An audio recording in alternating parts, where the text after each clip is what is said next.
everybody, it's Elizabeth and welcome back to my garden located here in Northeast Arkansas. If you're new to the channel, my name is Elizabeth. Hi. And I just love to garden and share hopefully educational content with people who are new to gardening, looking to get into it, bought a single plant at the store and have no clue what you're doing. Whatever you are, if you found this video, welcome. This video is a part of a series I'm doing this year in 2024 leading into 2025 for what you can grow, or you can start growing every month if you're located in Zone 7, which Zone 7 spans across a large part of the United States. Zones are the USDA agricultural zones, and what determines your zone is pretty much like how intense your winter is. So most people in Zone 7, we have pretty mild winters. We'll get to and below freezing, but not for extended periods of time. So welcome. Here we are. So today we're doing the video of what you can start growing in June in Zone 7. So what I mentioned too, that in these videos I also like to include like some time sensitive gardening tips that may not directly pertain to planting seeds, but things to be mindful of this month. The biggest thing to be mindful of throughout the whole month of June is that when the weather starts to be warm consistently, this is when we begin to see problems with the pests. So you're going to have bug problems. You'll have less if you're growing in containers. You'll have more if you're growing a variety of things. The cool thing about plants, it's also kind of weird, but it's cool, is that certain plants put off, well, all plants put off a smell, and certain insects are drawn to certain plants based on that smell.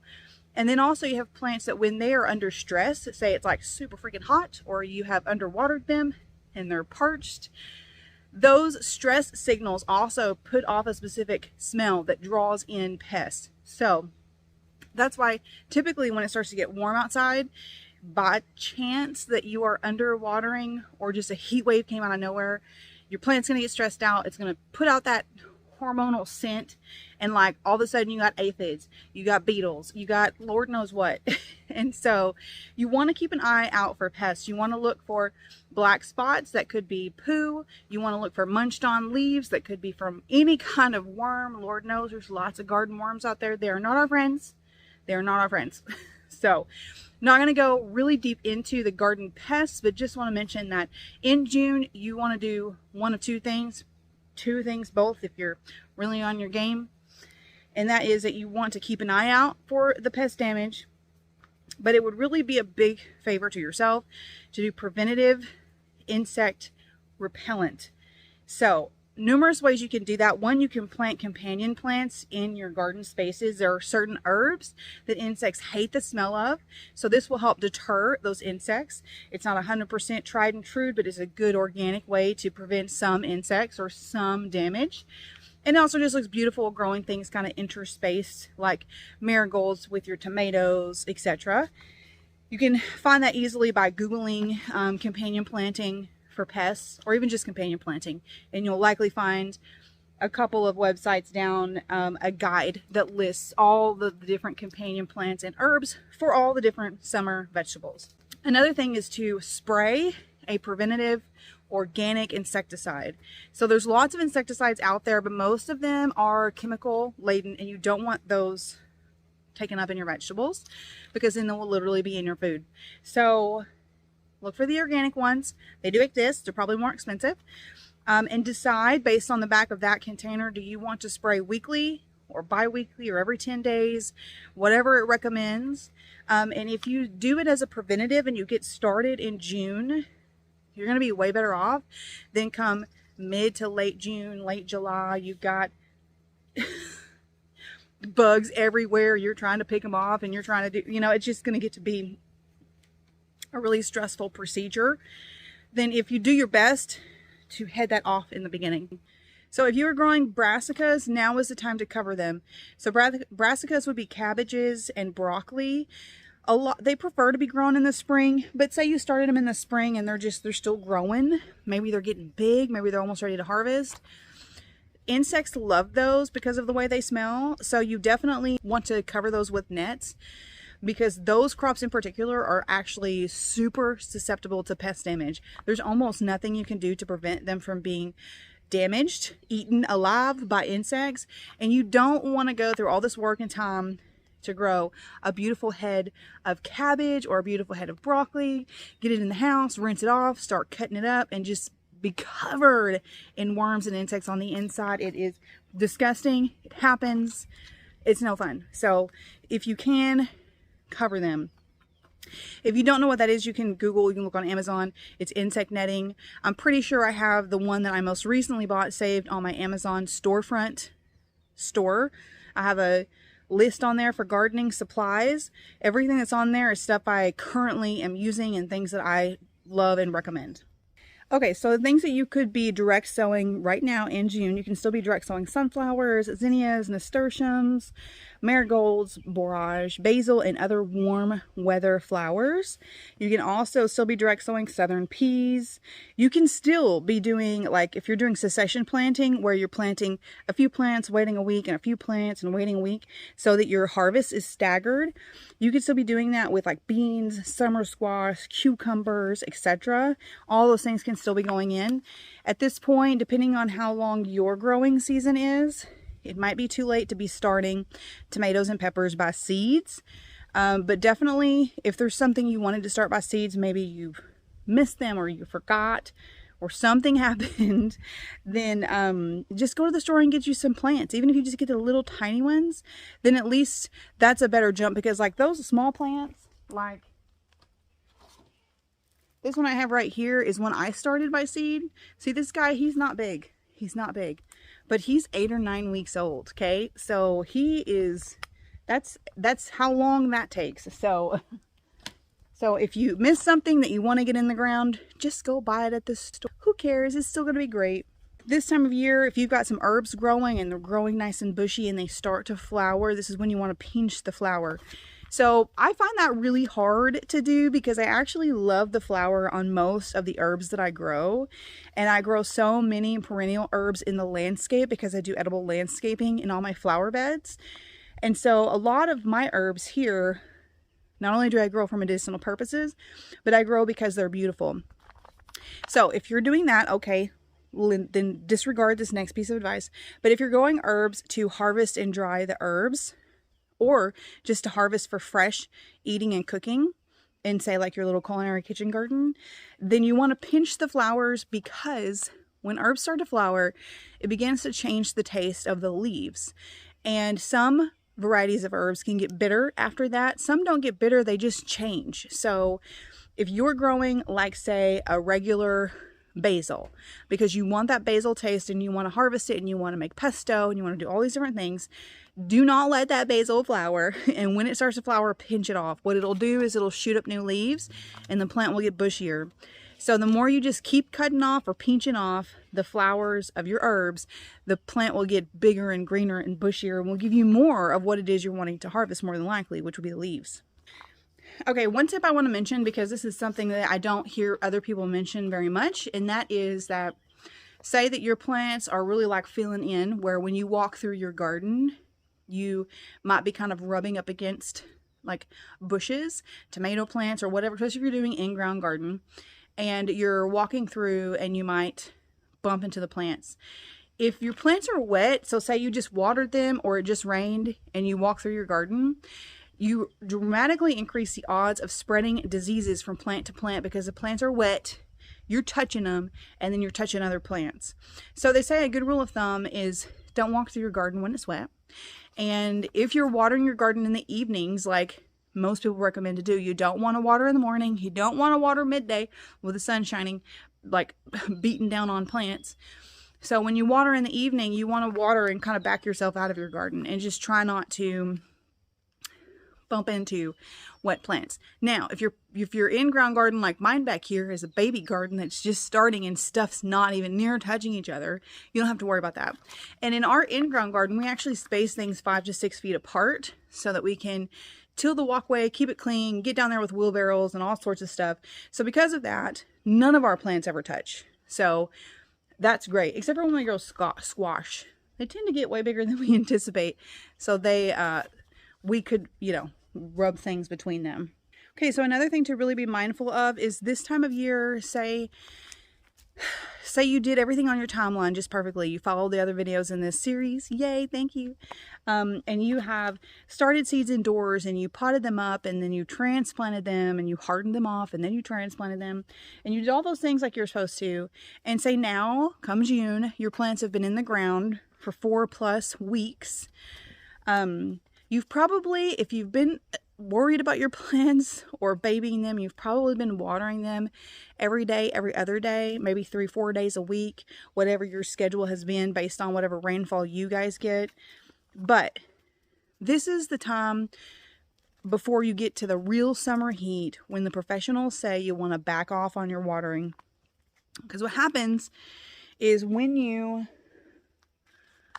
water less than your plants need, knowing that you're giving them less than what they need, they do their job as plants and they put their roots down. They will naturally push their roots down looking for water. That's their job. That's how they survive. If you're constantly watering them every single day, their roots are happily watered at the surface. So your roots are only as deep as you planted them, whether that's 4, 6, 8 inches, whatever. They're just kind of growing right there because they've got all the moisture they need right there. So you have to starve them of moisture so that they then put their roots down, because they will make much stronger plants. And then come July and August, when it's really hot and there's a heat wave and maybe you've not had rain or watered in 4 days and the temp is 97 with 100% humidity, your plant's going to have roots way down there and they're going to be right where they need to be. And they're going to tap into the natural moisture that is found below the surface, and they might not produce through a real tough heat spell, but they will survive on their own without you hand watering them through a heat spell. So June is when you want to start just pulling back your frequency of watering, maybe cut it in half.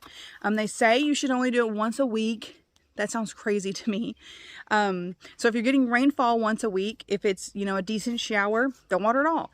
It just kind of depends on where you're at, but just be mindful of that. Try to cut back and know that the first week or so of you cutting back on watering, your plants are going to struggle. They need to adapt. They're going to wilt. They're going to look sad. And then they're going to put their roots down and then they're going to just perk back up. And you'll go out there in the morning and they'll look great.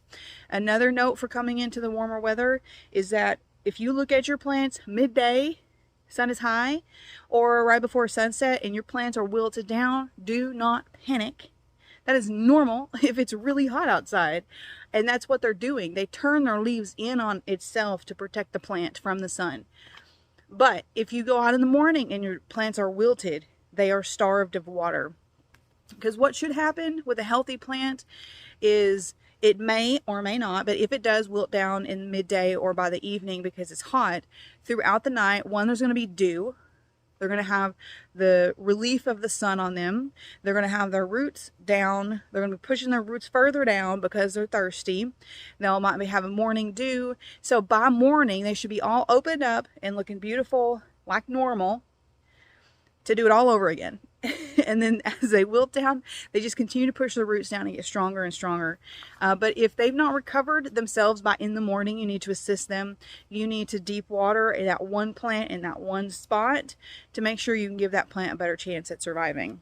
If you have some summer plants that are still going, like I have some lettuces back here in a container. Anything that does not love heat, lettuce, greens, a lot of them are going to start bolting. That's normal for this time of year. If you've got a lettuce plant and you walk out one day and it's shot up a stem and it's got like a flower bud on it and you're thinking, what in the world is happening to this lettuce? It's bolting, which means it's dying. But it's really cool. It's a beautiful process. If you're growing like a perennial cottage garden and you don't care about like really planning your layout for the next year, let all that stuff go to seed. Because what is happening is the plant is like, okay, it's too hot for me to live. It's the end of my life. I've done my job. I've made some leafy lettuce. I'm going to shoot up my flower, which is me making my babies. And then the flower will die and that turns into seeds. And then the seeds will just naturally scatter with wind. And there you go. They have secured the next generation of lettuce. So a lot of gardeners want to be able to control the layout and the placement of their vegetables every year so they know what's there. So a lot of people do not want things self-seeding in their vegetable garden. So if that would be okay with you, go for it. I would love to do that in some areas of my garden, starting to incorporate that this year.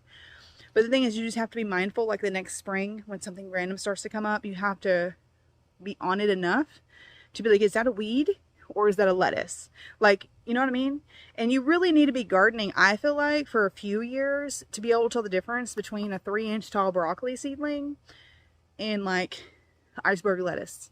Like, it just takes a while, and some of them look just like weeds until they get to be a foot tall. So you just have to, I don't know how I'm going to do it, but you just have to like let a bed be wild and see what comes back. That would be cool. Maybe I could do that to this bed over here behind me that you can't see. Deadhead your flowers because they love it and they will produce more. So roses, zinnias, I mean, not your sunflowers, of course, but like marigolds, those things, they do a lot better when you deadhead them. And also I want to mention fertilizing. I mentioned this in a lot of videos. I specifically do a bi-weekly fertilizer for my landscape flower beds. And so that is just on my calendar. And I will do, I fertilize my vegetable plants, my summer annuals, weekly. This is important to me because you have to think about the fact that your summer annuals are only alive so long, 3, 4, 5 months. Their job is to produce, then they die. So you want them to produce as much as possible. You want them to have all the nutrients they need. You want them to be thriving and to make you as many tomatoes as possible, or squash or peppers or whatever it is. So you want to just make sure your plant is thriving. It has all the nutrients it needs. So because of that, I water mine once a week. I use an organic fertilizer. It's a water soluble one. It's one that you just put inside your water hose and then you water.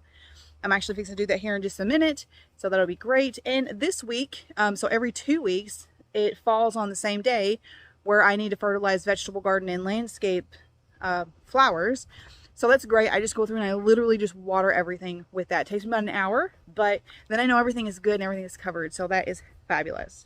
Last thing I want to mention is if you started growing garlic and onions last year, you would have had to have started them in the fall. Now is the time for most varieties that they will be ready to harvest the bulb. So if you started growing them last year, then you know come spring they shot up like a new green growth. And hopefully if it started to try and flower, you cut that off because that's what you're supposed to do. And sometimes that can happen in May or June. Sometimes it won't happen at all. But if they shot up the stem and they made flowers, like just like with anything else, that means it's trying to die, it's going to seed. So when you're growing something for a bulb like that, you just chop that off and it will continue to grow the bulb. So if you did that and now your stem that you had left there is starting to fall over and or turning yellow, you want it at least half fallen over. Because what happens is it'll start to turn yellow and it's telling you that the bulb underneath is almost ready. And then it'll start to fall over and it's like more ready, and then it's falling over, it's more ready. So the point is if you just wait until it's like just literally falling over, then your bulb is as good as it's going to get. So at that point, you want to go in and harvest your onions and your garlic, and then you got to dry them. So then that's a whole other process. But anyways, hopefully that was helpful. If you are a seasoned gardener and you have any other tips for brand new gardeners, leave them in the comment below. We are a community of love, a community of learning and education, and you know, sharing is caring. So share whatever helpful tips you have, and I hope you guys have a wonderful day.